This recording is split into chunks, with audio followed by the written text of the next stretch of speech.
Deadwood Jedi, and we have another Raid Shadow Legends video. Actually, we got some news. The Christmas Fusion is here! It's here, guys! Celebrate! Ring those bells! Or not, because I'll be honest with you, I'm not super into this fusion. I usually am. You know me, I'm pretty optimistic about most things. And I'm not like, this is the worst thing ever. I don't feel that way either. I just don't know that because of the necessary requirements in order to get all these champions, the amount of resources you have to devote, I'm not sure that this one's going to be the one where you want to go all out for. This is, I mean, as always, when you have the opportunity to get a legendary, you take it because it's a free legendary. They're going to be better than the epics and the rares on, more 9 times out of 10. And they usually have some unique stuff in their kits. This one, no exception. That said, there's also nowhere where I'm looking at this champion going, definitely has a meta place in this game. This is going to be really good in this one area that you want to get. Vergum Kar, I had a feeling was going to be good in the Doom Tower, and I felt like could be useful in other areas. This champion, it looks to me like an arena champion, and the, okay, decent one at best. So that's my personal opinion on it. Obviously, I want to go and go through it all, and it won't really matter what I think until we see the multipliers. That is the one thing that determines if a champion's good or not. Honestly, it's the most important thing.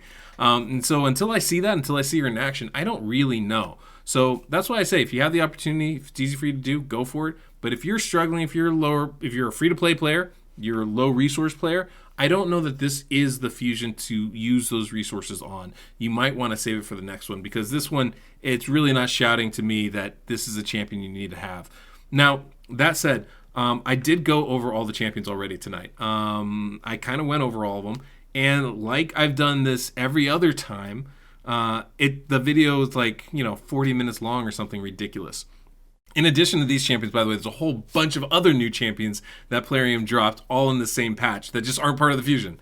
So what I figured I'd do today is I'm going to go over the fusion itself. I'm going to kind of give an overview of my feeling on the champions, and I'm going to talk a little bit about the scheduling right now. And then I'll talk about the champions and the fusion, and then I'll talk about the scheduling and how that kind of impacts my feelings on things. And then I'll release another video tomorrow or the next day or something talking about the actual champions that got released, going over their kit, going over their base stats that aren't going to be shown here.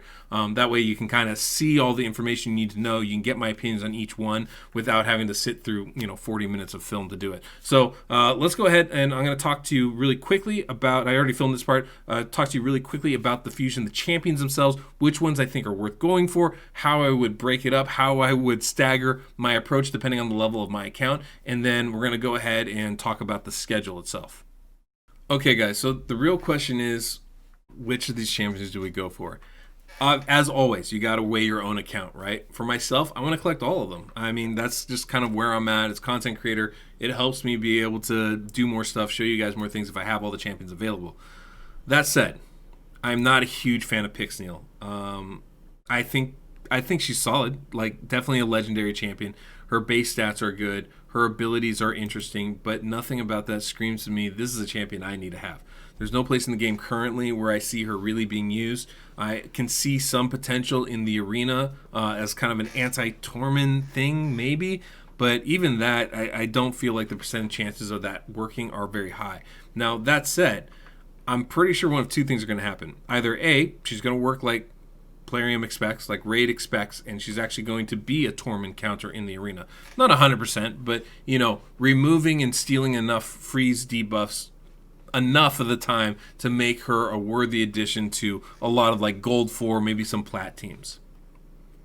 Or that's not going to happen, and she's going to be pretty weak, in which case my guess is they would look at improving her kit, like they've done with many champions. But Plarium is notoriously slow on updating these champions, so I don't even know if that's worth waiting on. Like I said, I'm going to be getting her, but if you opt not to, I totally understand why. Now, as far as the epic champions here, they're not all great. I do like Balthus Droglord if you're missing a decreased defense or decreased attack champion. I think he can be very good.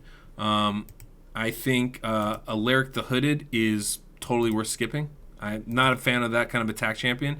I played with Rowan, who also has really low base defense. It's just hard to get her into anything when you start off that low. You just become too squishy. And it takes too much of your equipment to make you not squishy. I don't see a place for him, really. And Gerhardt, I kind of feel similar, honestly. It's all A1 stuff. It's not AoEs. And there's just not enough going on there to make me think, oh, yeah, I want to get this champion. They both have, something's missing from their kit. His defense is missing. His HP is missing. I'm not really excited about either of them. On the other hand, Ragnar, I really like. Leech debuff, shield on himself, and then increase attack, decrease defense, and weaken. If the multipliers on this champion are good, I think this is definitely somebody worth picking up. Now, again, it's another attack champion. Like, we don't have enough of those. Like, you don't have enough options for those already. But that said, I think he's actually going to be pretty solid. So he's one I would definitely be looking at. Balthus, I would definitely be looking at. Decrease attack, decrease crit rate on an AoE, I really like, and a self-heal is always good. Passive reflect damage isn't bad either. There's a lot, I think, in those two kits to be worth getting, personally. Now, another interesting thing about this fusion, you'll notice that there are some common denominators. There are 3 champions that you need to get to fuse any of those epics. You need to get Roughstone, you need to get Tiger Soul, and you need to get Pig Sticker. And you need to get a copy of each of them for each epic you want to fuse. The only thing that's different are going to be the Void Rares. So you have Kurzar, Deep Heart, Dagger, Panthera, and Gear Grinder. Well, those 3 rares are definitely ones I would want to get. Specifically, I definitely want to get Dagger. That AoE decreased defense I think is really good. Combining it with a decreased attack is really nice. I think she's definitely going to have a place for dungeon runs, for especially the earlier you are in this game. I think she's going to be very effective. Panthera, I think, looks pretty cool. I don't know that she's great, but if you need heal reduction, this might be your Huckleberry. I mean, she looks pretty nice. A lot of books, though, so that's something you're going to have to wait. But I always like decreased turn meter abilities, especially on the A1, especially with a triple hit, is nice. Gear Grinder's an interesting champion with the healing. Being on a 3-turn cooldown, the revive is definitely good. Revivers are always nice. Somebody you want to have in your roster, even if you don't level them up. You want to have them just in case you end up needing them. And then continuous heal buff is solid too. So I think he's worth getting. And then, take me back. Kurzard. Show me Kurzard.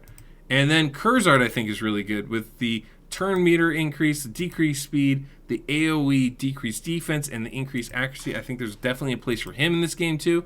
So those 4 I think are all worth collecting.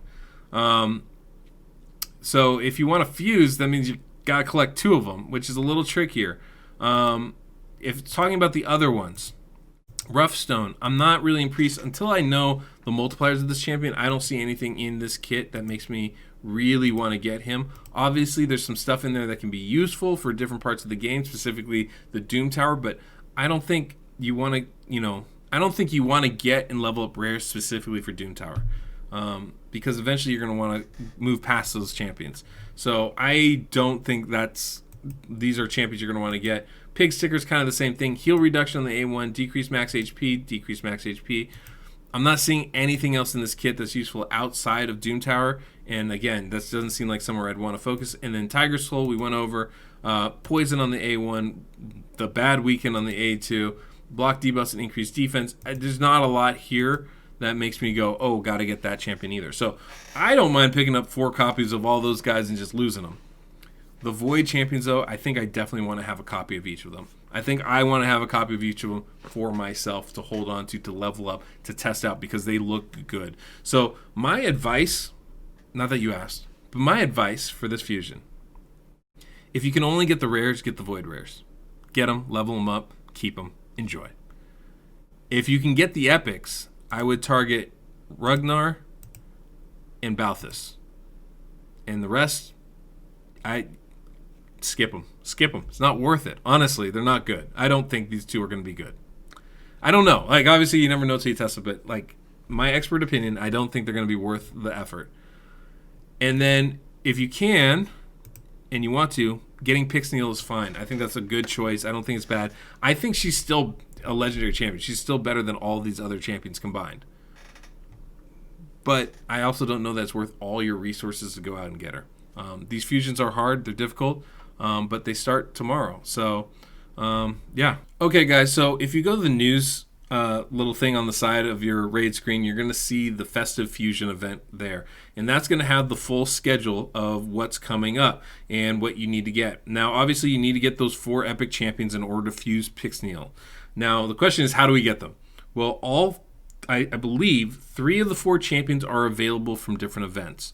The only one that's not is Ragnar. Ragnar has to be fused. That tells me 2 things. One, it tells me he's probably good. It means his multipliers are probably decent. He's designed to be a better champion. I do think he might also be the Void champion, so that might be part of it. So that's one thing to keep in mind there. The other thing is that because there's so many champions that you need for all of the different epics, you're not really stuck to the schedule that they have here. When going over this, typically you go, okay, when do I need champions for this guy? When do I need champions for this guy? Oh, they don't overlap. I'm going to have to do stuff over the full 2 weeks to get them. Except we're sharing 3 of these champions with everybody. That means if I need, I'm going to do these ones right here. I like Spider Tournament. I can use a Dungeon Diver event. Perfect. You know what I don't like doing? Artifact Enhancement. Oh, what could I do instead? I could do a Fire Knight tournament. I can get Tiger Soul that way. Or I could do another Dungeon Diver event later on. That sounds like a good idea. Or maybe I'll just do the Classic Arena Takedown. The thing is, if you just need one epic champion, if you just need one copy of these guys, you can pick and choose which one you want to do.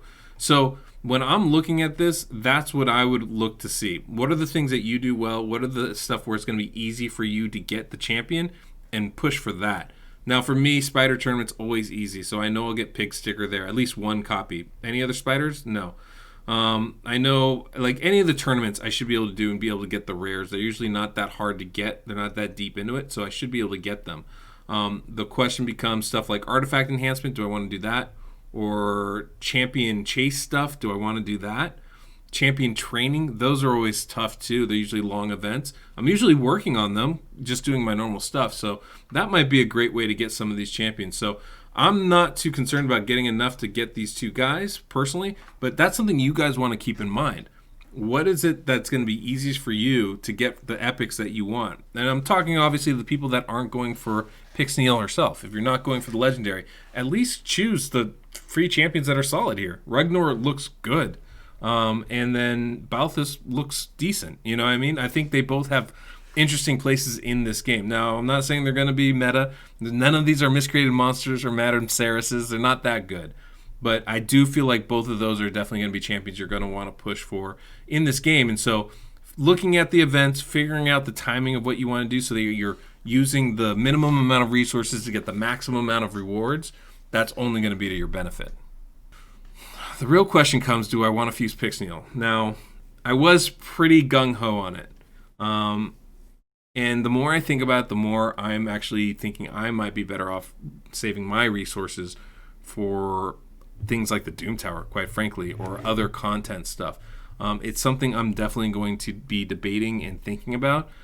This might be one of the few fusions that I actually skip. I've only really skipped 2. I've only skipped 1, Skull Lord Vargal. Oh, and Tormund. Tormund was the first fusion I was present for in this game. And I skipped that, and I skipped Skull Lord Vargal. And after Tormund, I said, never again. And then the April Fool's one came out, I said, never again outside of this one. And now we have Pixniel. And, honestly, I'm just really not impressed with her kit. Not saying she's trash. Not saying that at all. In fact, I would not mind having her on my account. I don't know that she's worth the resources that I'd have to put in to get her. That's really the question. So that's the debate. We'll see. I might not have the time. That might not be the 2 times coming up. So I'm not quite sure what I'm going to do, to be honest with you guys. But we'll see. But that's kind of that's the breakdown there. That's how I would be approaching things. I would definitely be going for those 2 epics.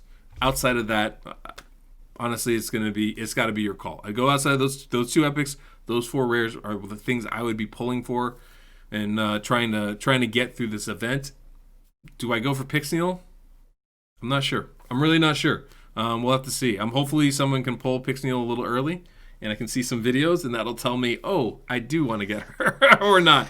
But I'm a little, because honestly, at this point, I just don't know. I just don't know if that's what I want to do. So, in any case, guys, thanks for watching. That pretty much covers everything.